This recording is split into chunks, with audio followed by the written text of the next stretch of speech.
culto.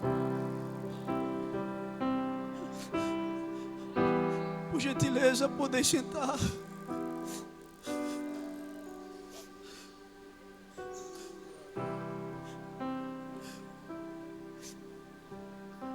Antes de qualquer mensagem, irmãos, eu costumo fazer mensagem de um hino. Não é só hoje, é contínuo isso. Um hino que diz assim: que aonde Jesus mora, não há tristeza. Aonde Jesus mora, não há dor, não há choro. Aonde Jesus mora, só existe alegria. A gente canta todo dia. É feliz quem tem Jesus no coração. Só quem tem Jesus no coração dá um brado de glória bem forte. Atos dos Apóstolos, capítulo 3. E enquanto os irmãos procuram, eu quero assim tributar ao Senhor Jesus louvores, graça, por estar aqui essa manhã cooperando com cada um dos irmãos. Louvar a Deus pela vida do pastor dessa igreja, pastor do campo, pastor Arnobre, pela confiabilidade de estarmos aqui nessa manhã, sendo assim na anuência do mesmo. Eu quero agradecer, pastor Arnobre, agradecer a Deus pela vida do nosso amigo diácono Anderson Góes, qual é o coordenador geral da Umadril aqui no campo. Louva a Deus por tua vida, meu amigo íntimo. Assim também nosso amigo diácono Fabrício, que tem nos feito convite, e aqui estamos, irmãos. Qual o nome do varão? Amerco. Diácono Amerco. Deus abençoe, amigo. Prazer em conhecê-lo. E assim também a todos os coordenadores que estão aqui nos ladeando. Louva a Deus pela vida de cada um. E assim também a vida da mocidade. Quem quer receber esse simples pregador? Dê glória. Glória. Capítulo 3 de Atos dos Apóstolos tem um texto interessante. Vou fazer menção de alguns versículos do 1 em diante, que diz assim: Pedro e João subiam juntos ao templo à hora 9 da oração, e era trazido um varão que desde o ventre de sua mãe era coxo, o qual todos os dias punham à porta do templo chamada Formosa, para pedir esmola aos que entravam. Ele, vendo a Pedro e a João, que iam entrando no templo, pediu que lhe dessem uma esmola. E Pedro, com João fitando os olhos nele, disse: olha para nós. E olhou para eles, esperando receber alguma coisa. E disse Pedro: não tenho prata e nem ouro, mas o que tenho, isso te dou. Em nome de Jesus Cristo Nazareno, levanta-te e anda. Amém? Meus irmãos, é bem verdade que todo texto ele tem que ter um contexto. E eu quero trazer um contexto sobre alguém. Um alguém que, certa feita, Jesus dando assim algumas instruções, tendo em vista que era período de Páscoa, Jesus estava dando instruções sobre o que viria, em forma de preparar os discípulos, falando acerca da dificuldade do que seria lá na frente, tendo em vista que ele fala da sua morte e da ressurreição, que viria para ajudar os que estavam desesperançados. Certa feita, em Mateus registra isso, capítulo 26, versículo 33, diz dessa forma: disse-lhe Pedro: ainda que venhas a ser um tropeço para todos, nunca será para mim. Replicou-lhe Jesus e disse: em verdade te digo, que nesta mesma noite, antes que o galo cante, tu me negarás 3 vezes. Disse Pedro: ainda que me seja necessário morrer contigo, de nenhum modo te negarei. E todos os discípulos disseram o mesmo. Veja ao ponto que vai essa conversa. Jesus está dando instruções e falando sobre o que viria. Pedro toma a frente e diz: pode acontecer o que for, mas eu não te negarei. A ponto de dizer que poderia vir a morte, mas ele não negaria a Jesus. E eu já quero trazer aqui uma aplicação. Quantas vezes, sendo seres humanos, o nosso ego avança de uma forma que chegamos a dizer: pode acontecer o que for, mas eu não negarei. Tudo é um trajeto, é um processo. Pedro, no momento que estava, viu a confiança que teve no momento e disse: pode vir até a morte, mas eu não te negarei, Jesus. Só que a Bíblia nos traz o relato que depois disso as coisas foram se complicando. E agora a Bíblia diz que um dos discípulos trai a Jesus, a saber, Judas. Jesus agora é entregue à mão dos malfeitores. Pedro naquele momento puxa a espada, arranca a orelha de um dos que estavam lá, mostrando a sua fidelidade. Só que Jesus agora está sendo preso. E Pedro começa a ver Jesus se distanciando. Vista que agora Jesus passa por um processo de julgamento. Pedro estando um pouco longe, certa distância. Aí a menina que estava como porteira, ela olha para Pedro e diz: tu não anda com ele? Tu se parece com ele. Aí vem Pedro agora, o homem que disse que não negaria, e nega Jesus pela primeira vez. Eu não conheço. Eu não conheço, eu não sei quem é. O período vai se passando. Outra pessoa vem até Pedro também. Tu se parece com ele. Tu não estava com ele? Pedro nega pela segunda vez. E pela terceira vez também nega a Jesus. De qual forma? Eu não conheço. Quer saber como negamos a Jesus nos dias de hoje? Eu anotei. Quando mentimos, quando traímos, quando desobedecemos aos pais e aos nossos líderes, quando vamos em sites indevidos, quando pensamos em nós mesmos e deixamos o irmão de lado, quando nos embriagamos, quando dançamos juntos com a música mundana. Porque tem um tal de tico-teco agora, que facilmente você vê a juventude lá. Me permita dizer que aqui não tem. Mas, quando você vai numa rede social, a maioria das vezes é alguém dançando um passinho diferente lá. E infelizmente, a nossa juventude, eu falo porque eu sou jovem, tem caído nisso. Saibam, quando compactuamos com isso, estamos negando a Jesus.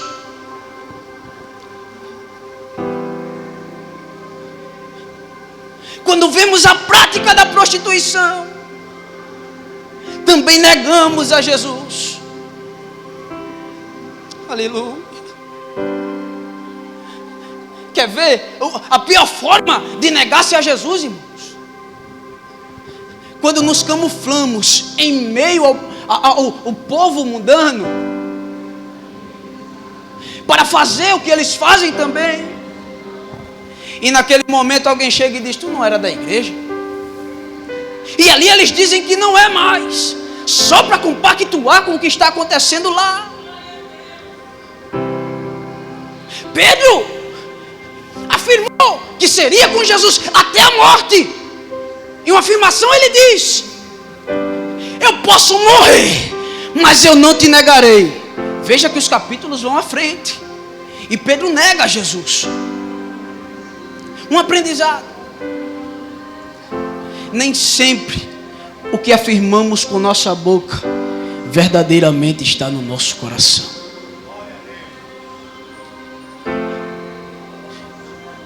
Aleluia. Capítulo 18 do Evangelho de João. No versículo 19, Jesus é interrogado.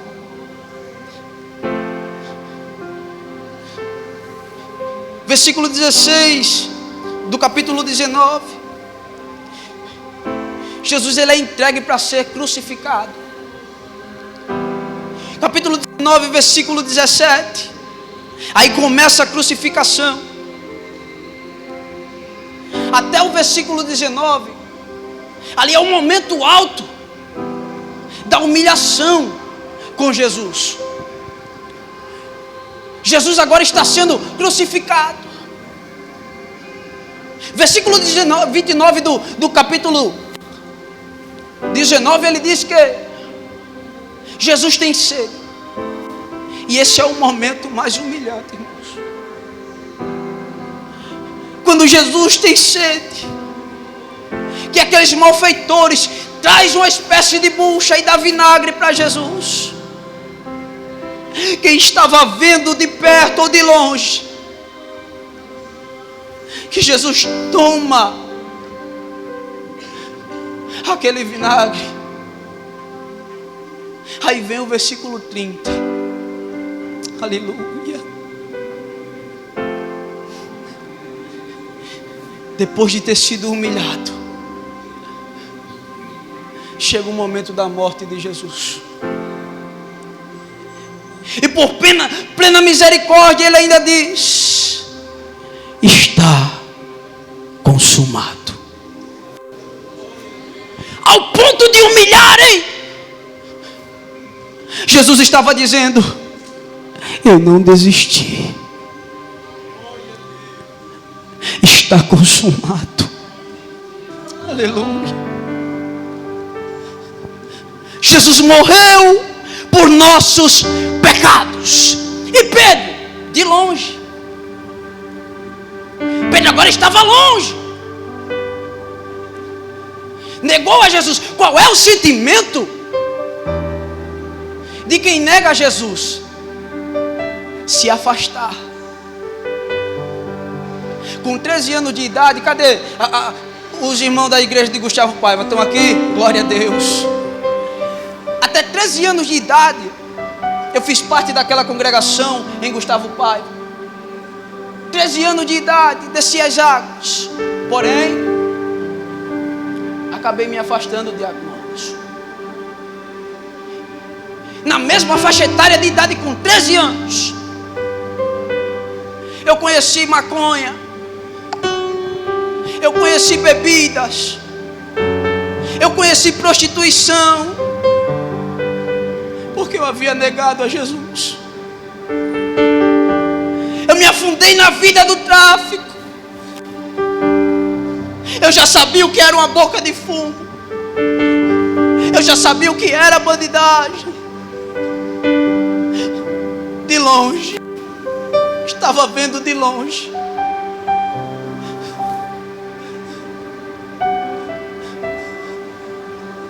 Mas havia uma promessa na minha vida.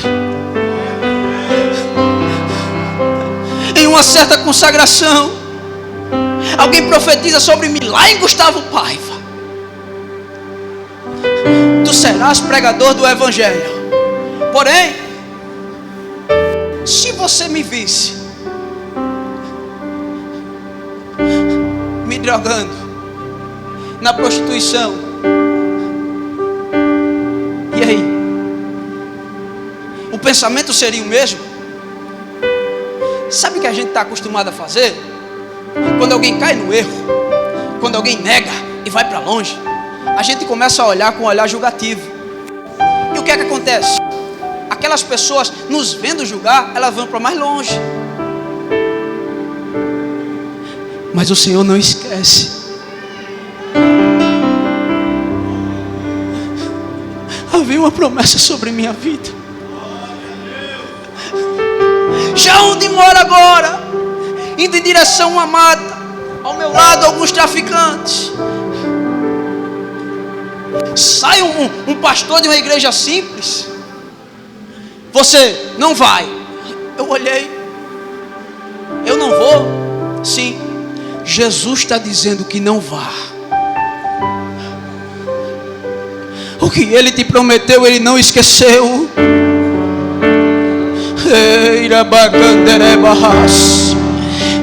Deus tem grandes planos na sua vida. Aquilo impactou meu coração. Eu disse também, eu não vou mais não. Voltei. E eu conto isso para ajudar a fé dos irmãos. Eu estou em Antônio Lins agora. No tempo, saudoso amigo, tenho grande amizade com ele hoje em dia, presbítero Adierlis. Estava pregando, eu sento lá no canto da congregação. Ele olha para mim, fica de pé. Eu fiquei em pé, ele disse: o Senhor acabou de me dizer. Eu disse: o quê? Tu serás pregador do Evangelho. Mas eu havia negado há um tempo atrás. Mas Jesus não tinha desistido de mim.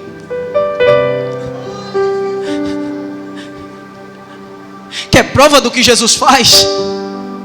Consagração de jovens, região 1 e 2. Na minha retaguarda, diácono Fabrício, diácono Anderson Góes.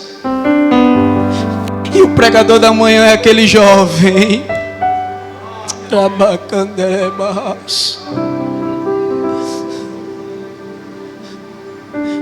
Jesus, Ele não desiste, irmãos.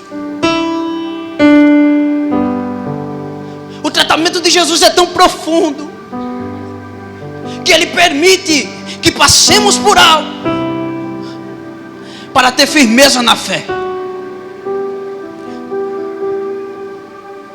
É o período que Jesus está na cruz e diz: está consumado. Porém, quando Jesus é morto na cruz, passa-se 3 dias. E tendo em vista de que Pedro estava longe, Jesus não desistiu dele. Como prova disso, Jesus ressuscita. Da manhã do sábado para o domingo, Jesus ressuscita. E vai em busca dos que estavam desesperançados, porque Jesus tinha sido morto numa cruz. A ponto de falar com Maria Madalena, 2 discípulos no caminho de Emaús. Aí vem o capítulo 21 de João. Mas antes do capítulo 21, o capítulo 5 de Lucas, no versículo 10, depois de ter conversado com os que não eram nem discípulos ainda, Jesus diz algo a Pedro: não temas, porque a partir de hoje não será mais pescador de peixe, serás pescador de homens. Aí vem o capítulo 21, quando Jesus está na beira da praia. Estava Pedro pescando novamente, ou seja, na velha vida, porque tinha se afastado. E despido, ele se esconde com Jesus, mas Jesus sabia que ele estava lá.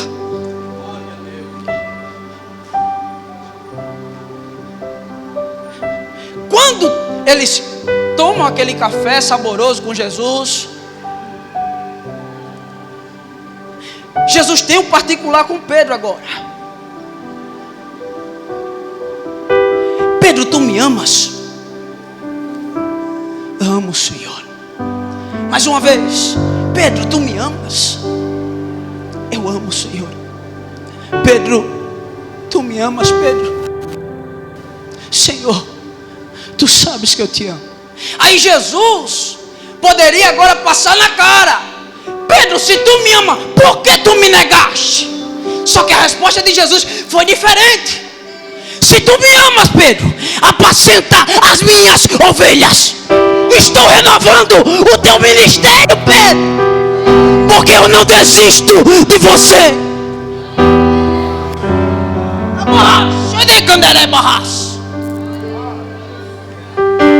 Atos dos Apóstolos, capítulo 1, Jesus está dando instruções.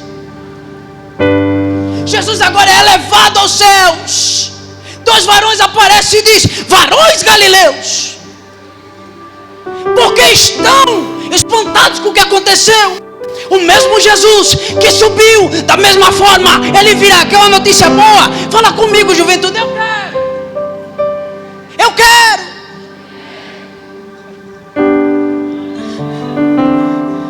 Desde aquele dia Jesus ainda não voltou, mas eu creio que a volta dele está próxima, porque ele não desiste nem de mim, nem de você.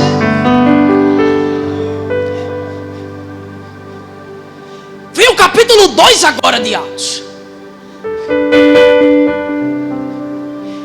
Aí vem o que Jesus disse, que não era para eles se ausentarem de Jerusalém, porque viria algo grande. O que era? A descida do Consolador, Espírito Santo. No período que Jesus passa dando instruções, aí agora vem a conclusão do Pentecoste. O Espírito Santo desce, consome a todos que estão ali. O mistério começa. Só que quando há um mistério dentro da casa de Deus, só quem entende somos nós que estamos dentro, estamos sentindo. Aí certas pessoas que estavam do lado de fora, tendo em vista que tinha muita gente porque era período de festa, alguns começam a zombar. E como zombavam? Eles estão bêbados.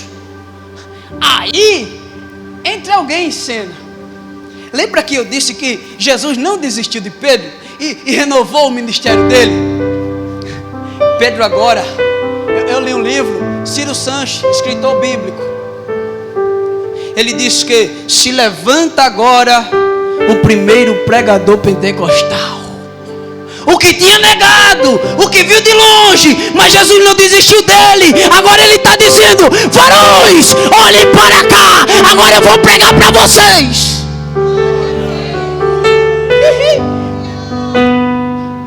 Jesus não desiste de ninguém.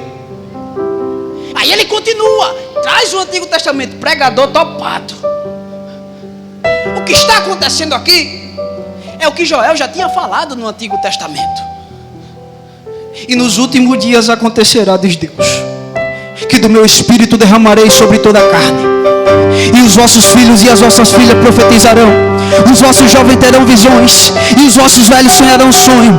E também do meu espírito derramarei sobre os meus servos e minhas servas. Naqueles dias profetizarão, e farei aparecer prodígios em cima no céu, sinais embaixo da terra, sangue, fogo e vapor de fumaça. Aí ele continua a pregação.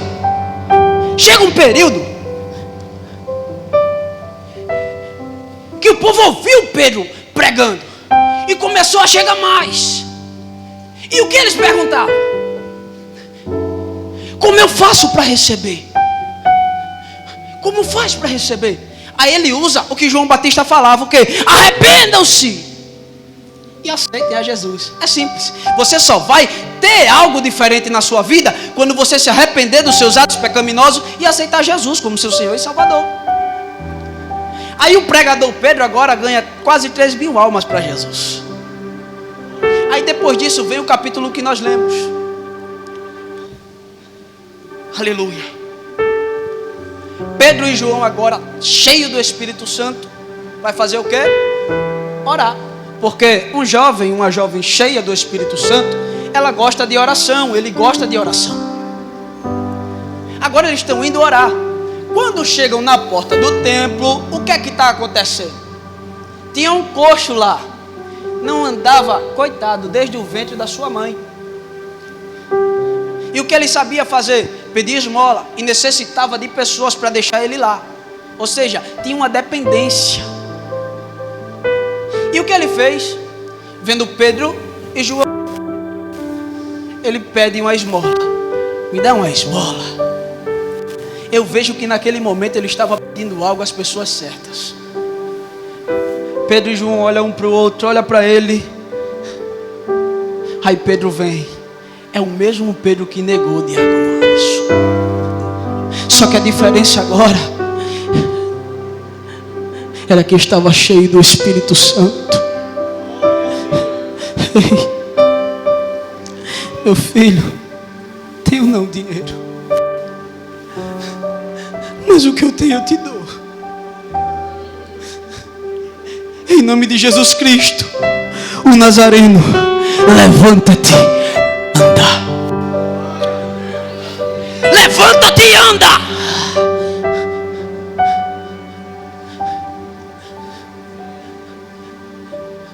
Não era mais o Pedro fujão, era o Pedro revestido com o poder do Espírito Santo. Me permita dizer a você, não vai ter impacto na vida de alguém se na sua vida não tiver o Espírito Santo. Para poder se impactar uma geração, primeiro você tem que ser impactado por esse poder. O que é que acontece? Estava na frente do templo, mas não podia entrar. Mas agora ele andava. Qual a primeira direção que ele vai? Para dentro do templo. E a Bíblia diz que dessa forma que ele vai, saltando, louvando a Deus. E enquanto ele louvava, glorificava ao Senhor, as pessoas viram, porque sabia que era o coxo. Fique de pé, por gentileza.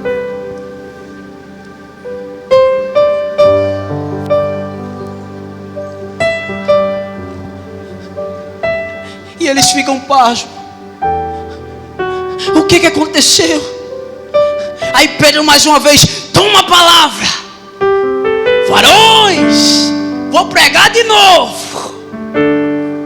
Lembra daquele Jesus que foi crucificado? Foi ele quem curou esse coxo. Se ele fosse se estender na mensagem, sabe o que ele falaria? Eu neguei Jesus. Eu saí de perto de Jesus, mas Jesus não desistiu de mim.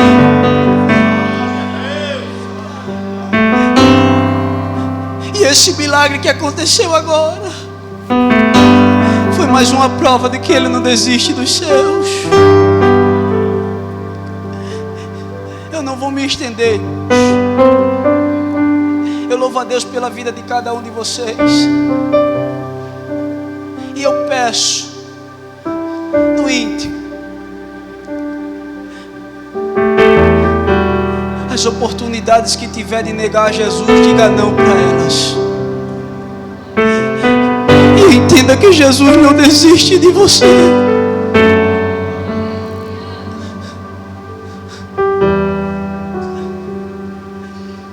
Capítulo 4 de Gálatas, versículo 19, Paulo diz: meus filhinhos, porque de novo eu sinto as dores de parto, até que Cristo seja formado em vós. Sabe o que é que ele estava dizendo? Dói, mas eu não vou desistir até que Cristo seja formado em cada um de vocês. Eu não vou desistir, eu não vou desistir.